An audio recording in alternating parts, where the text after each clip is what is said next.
ये जो एलिगेशन आपका है तो इसकी पटकथा कहीं ना कहीं लिखी गई होगी। नागपुर और तेल अवीव, नागपुर और ज़ायनिस्ट फोर्सेस जो तेल अवीव में बैठी गई हैं वहां से लिखी गई हैं। ये तो बिना आपके पास कोई साक्ष्य नहीं, कोई एविडेंस नहीं है, तो हो सकता है कि आप निराधार आरोप लगा रहे हो सिर्फ बदनाम करने के लिए आरएसएस को, बीजेपी को। रामबाई तेंगुल, मेती लिपुन, ये दो संगठनों के मैं नाम बता रहा हूं आपको। ये आरएसएस के सहयोगी संगठन हैं या नहीं है, पहले आप ये तय कीजिए। अब माइलेज और क्या जो लोग ये घटना करते वीडियो में पकड़े गए हैं, वो और उनके पूरे लोग जिन्होंने चीफ मिनिस्टर साहब की मर्जी से नहीं, उनकी प्लानिंग से हथियार लूटे, हैवी मशीन गन्स लूटी, सारे लूटे, वो सब आरएसएस के कार्डर्स थे या नहीं थे? ये बंदूकें और हथियार आरएसएस के कार्डर्स के पास हैं या नहीं है?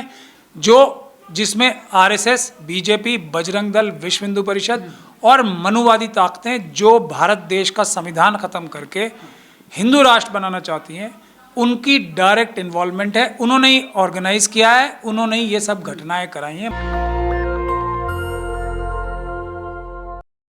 मेरे साथ अभी सुप्रीम कोर्ट के एडवोकेट महमूद प्राचा जी हैं। सर, जो मणिपुर की पूरी घटना है, अमित शाह बयान दे रहे हैं, कह रहे हैं कि जो जिसने वीडियो बनाई थी उसे गिरफ्तार कर लिया गया है। क्या कहेंगे आप इस पर, क्या प्रतिक्रिया है पहले आपकी?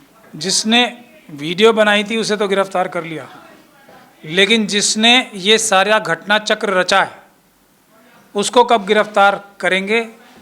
या खुद ही गिरफ्तार हो जाएंगे इस केस में, या नागपुर में बैठे अपने बॉसेस को गिरफ्तार करेंगे? ये है सवाल।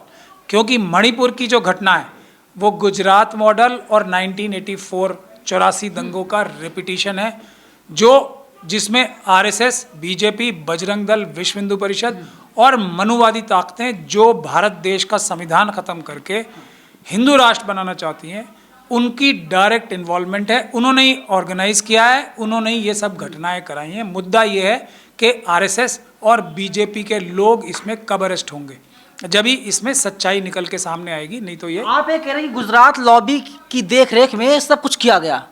गुजरात लॉबी नहीं कह रहा हूँ मैं, मनुवादी मानसिकता की लॉबी की देखरेख में किया गया, जो भारत का संविधान खत्म करके मनुस्मृति लागू करा के हिंदू राष्ट्र बनाना चाहते हैं। और उनकी ऑर्गेनाइज्ड कार्डर्स जो हैं, और दो मैं आपको एजेंसी उनका जो ऑर्गेनाइजेशन नाम भी बता, रामबाई तेंगुल और मेतई लिपुन, ये दोनों आरएसएस के संगठन हैं। राम माधव जी हों या दूसरे आरएसएस के जो इंचार्ज हैं नॉर्थ ईस्ट के, वो बहुत दिनों से इस काम पे लगे हुए हैं कि ट्राइबल और दूसरे लोगों के बीच में झगड़ा कराया जाए। और उन्होंने ये जो मणिपुर सरकार है, मैं आपको बता रहा हूँ, ये जो ऑर्गेनाइजेशन के नाम बताए ना मैंने, रामबाई तेंगुल और मेतई लेपुन, ये आरएसएस के संगठन हैं। ये इनके कार्डर्स ने ये सारी हरकतें की हैं। जो मुख्यमंत्री हैं उन्होंने वो केस जानबूझ के इस तरीके से अपने वकीलों से लड़वाया कि ट्राइबल्स, मेतई को भी ट्राइबल्स बनाया जाए, क्योंकि मेतई वो लोग हैं जो कि सो कॉल्ड अपने आप को अपर कास्ट कहते हैं, वो नॉर्दर्न इंडिया से वहाँ गए थे। अगर कोई बाहर के आए हुए लोग हैं वहाँ पर तो मेतई हैं, नागा, जायोमी और कुकी नहीं है। वो लोग तो उसी इलाके के हैं, थोड़ा बहुत इधर उधर हो सकते हैं, लेकिन ये जो मेतई लोग हैं ये यहाँ से वहाँ गए हुए हैं। लेकिन मैं यहाँ बात आपको एक और कहूँगा कि पूरी मेतई कम्युनिटी, जो हमारे बहुत सारे जो अपने आप को सेकुलर जर्नलिस्ट भी कहते हैं, बड़े बड़े नाम हैं उनके, मैं नाम नहीं लेना चाहता है, उनकी अगर सरनेम से आपको सबका पता लग जाएगा, कुछ अपना सरनेम छुपाते भी हैं, वो लोग भी इसको मेतई और कुकी और जो लोगों के बीच की लड़ाई बता रहे हैं। ऐसा बिल्कुल नहीं है। आरएसएस के कार्डर्स ने ये सारी हरकतें की हैं। ये वही उसी तरह के ट्रेन कार्डर्स हैं जो गुजरात 84 के दंगे या यूपी और जो दिल्ली नॉर्थ ईस्ट में जो हमले हुए थे, वही जो जहांगीरपुरी में जो होता है, और वो बिल्कुल डायरेक्टली वही कार्डर्स थे। पूरी मेतई कम्युनिटी ने ऐसा नहीं किया है। तो मेतई कम्युनिटी, ईरानी जी जो मंत्री हैं वे कह रही हैं कि राहुल गांधी वहां पर गए हुए थे, तब से मणिपुर जल रहा है, राहुल गांधी गए थे आग लगाने के लिए। नहीं, राहुल गांधी जी वहाँ गए थे और उसका कोई बड़ा रिजल्ट वो प्राप्त नहीं कर पाए, ये बात तो मैं मानूंगा। लेकिन आग बुझाने गए थे, ये बात पूरी दुनिया मानेगी। आग नहीं बुझा पाए क्योंकि अभी वो किसी पद पर नहीं है, वो एक दूसरी बात। तो ईरानी जी झूठ बोल रही हैं? नहीं, झूठ नहीं बोल रही, वो झूठ कहाँ बोल रही हैं, वो सच बोल रही हैं, बिल्कुल सच बोल रही हैं। वो सच है जिसकी ट्रेनिंग आरएसएस और बीजेपी के लोगों को दी जाती है। उनका हर सच वो होता है जो सच के बिल्कुल उल्टा हो। हर उनकी बात को ना लगा के पढ़ना चाहिए। इसमें अगर कोई भी व्यक्ति इसको दबा के, छुपा के या किसी भी तरीके से घुमा फिरा के बात करता है कि आरएसएस के कार्डर्स ने, आरएसएस और मनुवादी कार्डर्स ने ये वहाँ पे जाके उन्होंने ये सारा घटना चक्र रचा है, सब कुछ उनका किया धरा है। और अमित शाह साहब वहाँ पे बैठ के इंश्योर कराने गए थे, अपना गुजरात का जो उनका एक्सपीरियंस है उसको सिखाने के लिए और उसको फोर्स ही करने गए थे। अगर आप लोगों को याद होगा, उन्होंने बोला था मैं दोबारा आऊँगा, गए कभी दोबारा, क्योंकि उन्होंने सारा कुछ वहाँ पे फिक्स कर दिया। ठीक से चल रहा है सब वहाँ पे, उनके हिसाब से चल रहा है, प्रधानमंत्री जी के हिसाब से चल रहा है, गुजरात मॉडल के हिसाब से चल रहा है, तो वो नहीं आएंगे। मणिपुर के चीफ मिनिस्टर साहब ने खुद माना है कि ये तो एक घटना वीडियो बन गई, ऐसी तो 100 से ज़्यादा घटनाएं हुई हैं। मेरा ये कहना है ऐसी हज़ारों घटनाएं वहाँ पे हुई हैं। वहाँ के जो मुख्यमंत्री हैं और गृह मंत्री हैं, दोनों यानी वीरेंद्र सिंह हैं, सब कुछ सारी जिम्मेदारी उन्हीं के ऊपर है। नहीं, अमित शाह जी की जिम्मेदारी है। वहाँ पे सेंट्रल ऑब्जर्वर गए हैं जो उसको ओवरसी कर रहे हैं, मुख्यमंत्री भी नहीं, किसी की कोई वो नहीं है। और गवर्नर साहिबा जो है वो ऑलमोस्ट टेलीविजन पे रोने वाली उनकी शक्ल हो गई थी मणिपुर के बारे में बोलते हुए। उनके पास तो कलम में ताकत है ना, वो गवर्नर्स रूल क्यों नहीं लगा देती वहाँ पे, वो आर्मी के हवाले क्यों नहीं कर देती वहाँ पे, उनकी तो कलम में ताकत है ना। तो सतपाल मलिक जी की बात आपको अगर याद होगी कि प्राइम मिनिस्टर उनको फ़ोन करके प्रेशर डालते थे, तो मणिपुर की गवर्नर साहिबा क्योंकि महिला है, तो प्रधानमंत्री जी, मेरा पूरा ये इल्ज़ाम है उनके ऊपर कि उनको भी गवर्नर्स रूल लगाने से रोक रहे हैं। वहाँ पे अमित शाह जी गवर्नर रूल लगाने से गवर्नर साहिबा को रोक रहे हैं फ़ोन कर करके, ऐसा मेरा इल्ज़ाम है उनके। राष्ट्रपति जी चुप क्यों हैं? क्योंकि आदिवासी हैं और कुकी जो हैं जिनके ऊपर अत्याचार किया जा रहा, हमला किया जा रहा, मारा जा रहा है, घर जलाया जा रहा है, वे लोग भी आदिवासी ही हैं। देखिए, पहले तो राष्ट्रपति जी आदिवासी हैं, तो वो आदिवासी की पीड़ा को सबसे ज़्यादा समझती हैं। बिल्कुल। इतना महिला भी हैं और महिला भी हैं, तो महिलाओं की पीड़ा को सबसे ज़्यादा समझती हैं। इतना भर है, वरना वो राष्ट्रपति हैं, वो सबकी पीड़ा को समझने और उसका निवारण करने वाली पोजीशन पर है। देश की वो कुछ नहीं कर पा रही हैं, तो मुझे पूरा यकीन है इस बात का कि वो एक रात भी चैन की नींद नहीं सो रही होंगी। नरेंद्र मोदी जी तो पूरी पार्टी करते घूम रहे हैं, लेकिन राष्ट्रपति महोदया मुझे पूरा भरोसा है कि जब से मणिपुर में ये घटनाएं हो रही हैं, जो भारत देश का नाम पूरे दुनिया में बदनाम कर रही हैं, तो राष्ट्रपति जी एक रात भी नहीं सोई होंगी चैन की नींद। वो रोज़ कुछ ना कुछ कोशिश कर रही होंगी। लेकिन ये जो हमारे प्रधानमंत्री जी और होम मिनिस्टर हैं, ये इतने ज़्यादा, इनका बैकग्राउंड खतरनाक है, इनसे सब लोग डरते हैं, क्योंकि ये वैधानिक और अवैधानिक कार्य करने के लिए इनकी बहुत ख्याति है। तो इसीलिए मैं सबसे ज़्यादा राष्ट्रपति महोदया की सेहत के लिए चिंतित हूँ। मुझे डर लगता है कि उनको नींद नहीं आई होगी बहुत दिन से। सर, देश की जनता ये जानना चाहती है आपके मुंह से कि अगर कोई दूसरा प्रधानमंत्री होता या कोई दूसरी जो है शासनकाल होती, तो दूसरा कोई व्यक्ति पीएम होता, गृह मंत्री होता, जो भी हैं, तो क्या राष्ट्रपति के हाथ में इतनी ताकत होती कि वे चाहती वहाँ पर तुरंत प्रेसिडेंशियल रूल लागू कर देती? क्या क्या अधिकार हैं संवैधानिक तौर पर? देखिए, राष्ट्रपति जी के नाम से ही पूरा देश चलता है। वो सुप्रीम कोर्ट को कोई रेफरेंस भेज सकती हैं, भेज दें। वो दौरा तो लगा सकती हैं अपना। राष्ट्रपति तो इतनी ताकत रखती हैं ना, वहाँ पे गवर्नर्स हाउस में जाके सिर्फ बैठ भी सकती हैं। सब ऐसे चुटकी बजाते ठीक हो जाएगा, सिर्फ जाके वहाँ पे बैठ लें। जैसे राहुल गांधी जी गए थे ना, अगर वो राष्ट्रपति जी की जगह पे होते तो वहाँ चुटकी बजाते सब ठीक हो गया होता।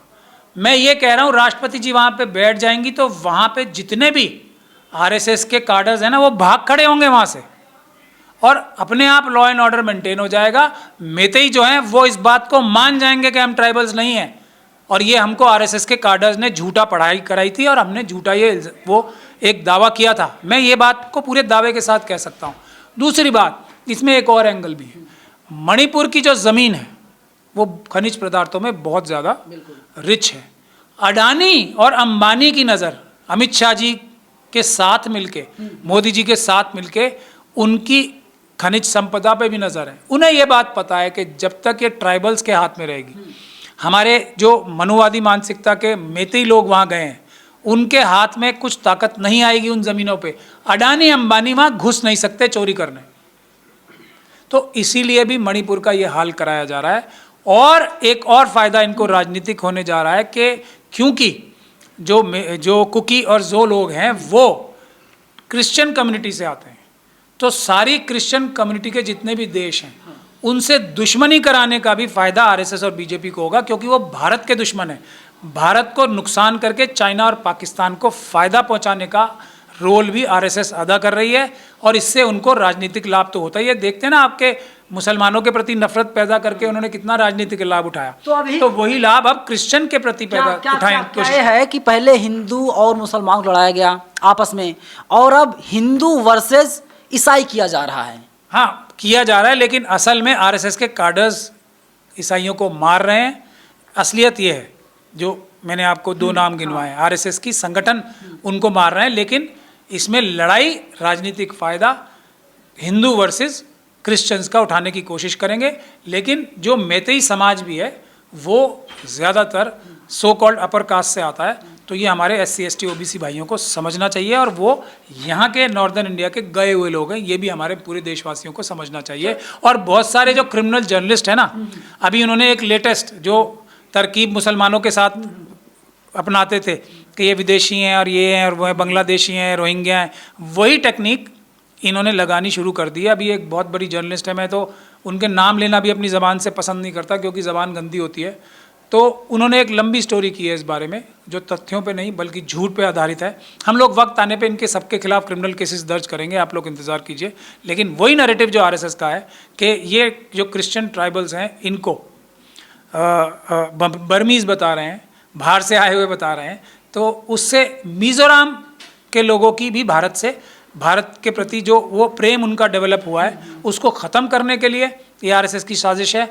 मणिपुर में अभी एक और बहुत बड़ी साजिश आरएसएस कर रही है, जिसके लिए एक नागा महिला की हत्या कराई गई थी। नागाओं को भी वो देश के खिलाफ भड़का रहे हैं ताकि चाइना के बॉर्डर लाइन एरियाज है, ताकि चाइना को फ़ायदा पहुंच सके वहाँ की अफरा तफरी के माहौल में। ये मेरा इल्ज़ाम आरएसएस पे आज नहीं, पहले से लगाता आ रहा हूँ, लेकिन अभी तक कोई भी इस बात पे कोई क्विक एक्शन अभी तक हुआ नहीं है। चाइना 2000 किलोमीटर जगह हमारी खा चुका है इन्हीं आरएसएस की मदद से। मैं एक बड़े मीडिया ऑर्गेनाइजेशन की रिपोर्ट पढ़ रहा था, उसमें मैंने पढ़ा, हाँ बड़े, मैंने पढ़ा, बड़े और दर्शन छोटे वाले, मैंने उसमें पढ़ा कि ये लोग आए थे पहले काम करने के लिए, कुकी समाज के जो तमाम लोग हैं, और ये लोग यहीं बस गए, और अब मैतेई समाज के लोग चाहते हैं इनको खदेड़ दिया जाए, इसीलिए कुकी समाज को निशाना बनाया जा रहा है। क्या आप इसे सही मानते हैं?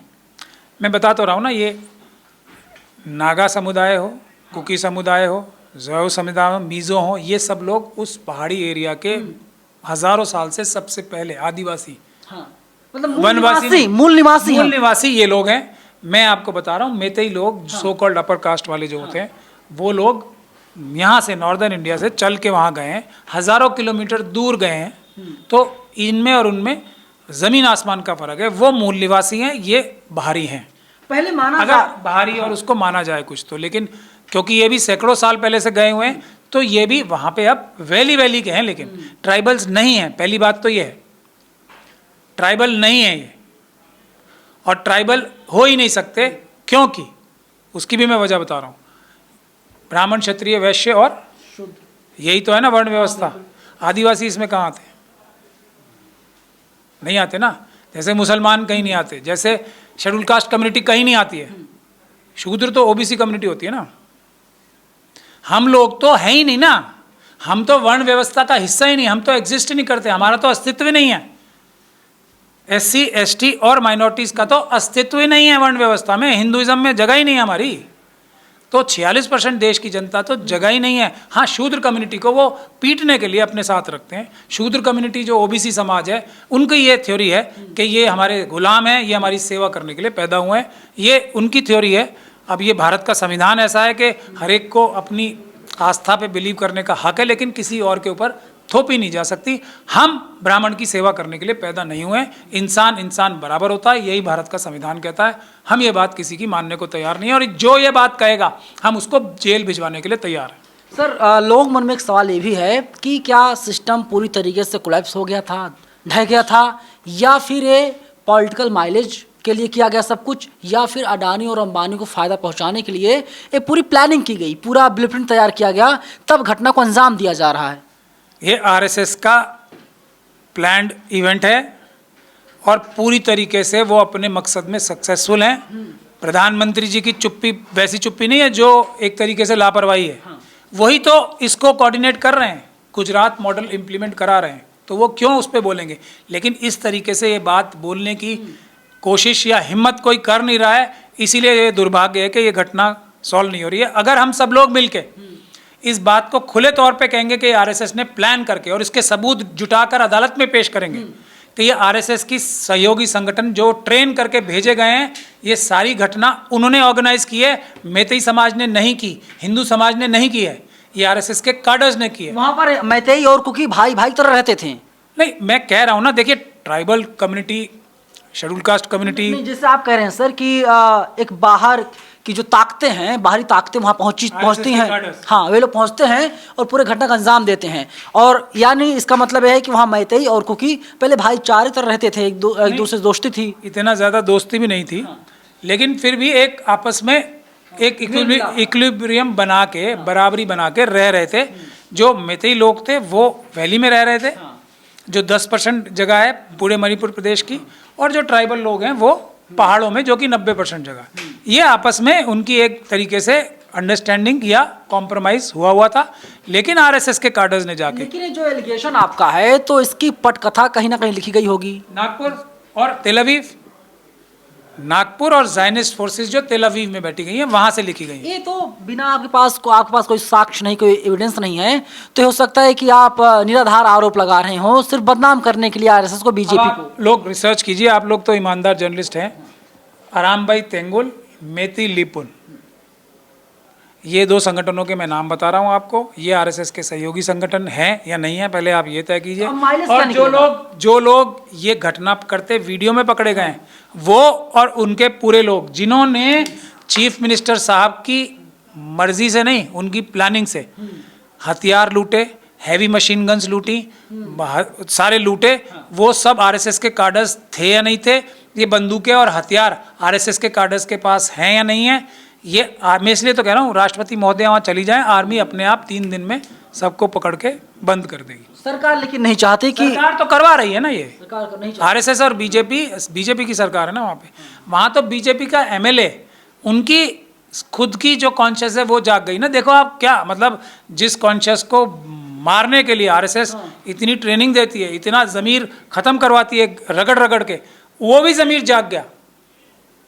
एक एमएलए बीजेपी के कह रहे हैं ना, बीजेपी के सारे एमएलए प्रोटेस्ट कर रहे हैं, तो देखो कितना बड़ा जुल्म किया होगा। जब आप आरोप बीजेपी आरएसएस पर लगाते हैं, तो सवाल ये भी है कि एक वहाँ के बीजेपी विधायक हैं, वे साउथ दिल्ली में रह रहे हैं और कह रहे हैं कि उनके ऊपर हमला किया गया, 60 से 70 लाख रुपए खर्च हो गए इलाज करवाने में, वे ठीक नहीं हो रहे हैं और आगे और भी रुपया लगेगा। लेकिन अभी तक कोई बीजेपी का नेता, मंत्री, विधायक, सांसद कोई नहीं पहुँच रहा है उनका हालचाल जानने के लिए।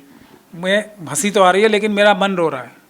ये मैसेज है सभी schedule caste, schedule tribe, OBC और मुस्लिम, सिख, क्रिश्चियन, बौद्ध के लिए, जो आरएसएस और बीजेपी में किसी ना किसी तरह से जुड़े हुए हैं। मणिपुर का एग्जाम्पल उनके लिए ज्वलंत एग्जाम्पल है।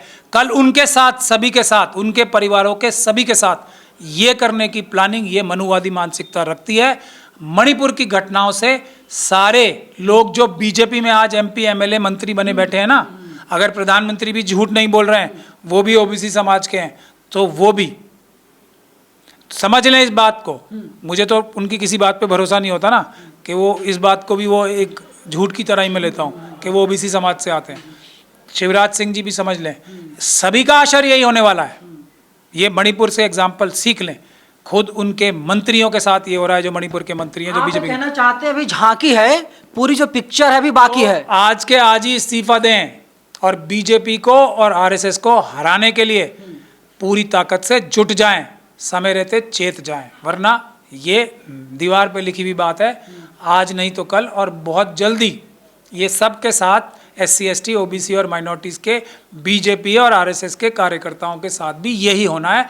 ये बात बिल्कुल साफ मणिपुर से हो गई है। लेकिन सर मेरा आखिरी सवाल आपसे होगा कि जिस तरीके से जिस व्यक्ति ने, जिस बंदे ने वीडियो को वायरल करवाया था, और फिर इसके बाद में गृह मंत्री अमित शाह ने कहा कि जिसने वीडियो बनाई थी हमने उसको गिरफ्तार कर लिया है। यानी जो जुर्म कर रहा है, जो अपराध कर रहा है, उसे सज़ा दी जाए, लेकिन जो वीडियो बनाकर वायरल कर रहा है उसे भी सज़ा दी जाए। यानी अब पत्रकारों को डरने की ज़रूरत है। हालांकि हमने वीडियो वायरल नहीं किया, पुलिस ने गिरफ्तार कर लिया है। ये कहीं ना कहीं संदेश दिया जा रहा है कि आप सच मत दिखाइए, सच दिखाएंगे कोई वीडियो वायरल हो जाएगा तो आप खिलाफ केस दर्ज किया जाएगा, आपको गिरफ्तार किया जाएगा, यूएपीए लगाया जाएगा, नशे लगाया जाएगा। तो यही तो बात मैंने शुरू में भी कही थी, इनका सच जो भी बाहर लाएगा, यही तो अमित शाह जी तो करवा रहे थे ना। तो अमित शाह जी को ही पकड़वा देगा वो, और अमित शाह जी और ईमानदारी से गृह मंत्री का काम कर लेंगे। लेकिन नरेंद्र मोदी जब विदेश की धरती पर जाते हैं, कहते हैं कि भारत लोकतंत्र की जननी है, मदर ऑफ डेमोक्रेसी। अभी तो बताया आपको, जो बोलेंगे उसके आगे ना लगा के पड़ा जाए, वो एक। तो क्या मोदी झूठ बोलते हैं सर? देखिए, भारत के प्रधानमंत्री की कुर्सी, होम मिनिस्टर की कुर्सी इतनी बड़ी और वजनदार होती है कि कोई बेवकूफ़ से बेवकूफ़, बेकार से बेकार व्यक्ति भी बैठ जाए तो उसका भी वजन बन जाता है। प्रधानमंत्री जी और अमित शाह जी की वजन, और जो लोग उनको किसी तरीके से मतलब देख भी लेते हैं, वो इसलिए क्योंकि वो इतने बड़े ओहदों पे बैठे हुए हैं, तो उनका कद जो नज़र आने लायक भी नहीं है, वो भी इतना बड़ा हो गया क्योंकि वो प्रधानमंत्री की कुर्सी पे बैठे हुए हैं। लेकिन ये बात उनको हजम नहीं हो रही है, उनको बहुत ज़्यादा बदहज़मी हो गई है, इसीलिए वो अपनी जो उनकी ओरिजिनल स्थिति है उससे बहुत निकल के बढ़ चढ़ की बात करें। वरना एक प्रधानमंत्री के मुंह से आप ये सुन सकते हैं कभी कि गैस जो है वो चूल्हा उससे जला लूँगा मैं, नाली में गैस नाली डाल के, ये मतलब रोना आता है हमें देख देख के कि ऐसा व्यक्ति उस पद पे बैठा है।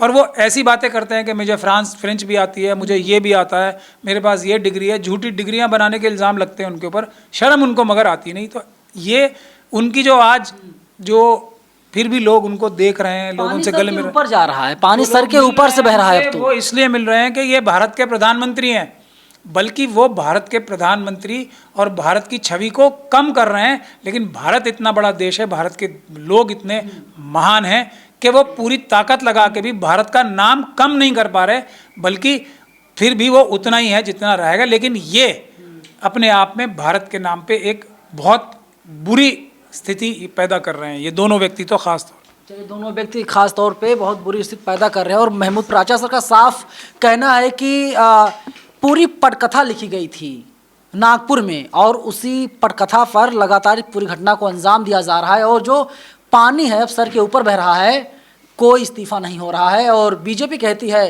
ये कोई कांग्रेस सरकार थोड़ी ना है, ये तो बीजेपी की सरकार है, एनडीए की सरकार है, जिनके पास 350 सांसद हैं। फिलहाल मणिपुर वाले मामले को लेकर के आप लोग क्या सोचते हैं, कमेंट बॉक्स में अपनी राय में जरूर बताइएगा। कैमरा पर्सन आशीष के साथ मैं नवीन कुमार नंदन, नेशनल दस्तक दिल्ली। नेशनल दस्तक की आपसे गुजारिश है कि अगर इसको बचाना चाहते हैं तो नेशनल दस्तक को सब्सक्राइब करने के लिए रेड कलर के सब्सक्राइब बटन को दबाएं, फिर बेल आइकन की घंटी दबाएं। नेशनल दस्तक को बचाने के लिए बहुत जरूरी है कि हर खबर को शेयर करें, लाइक करें, कमेंट जरूर करें।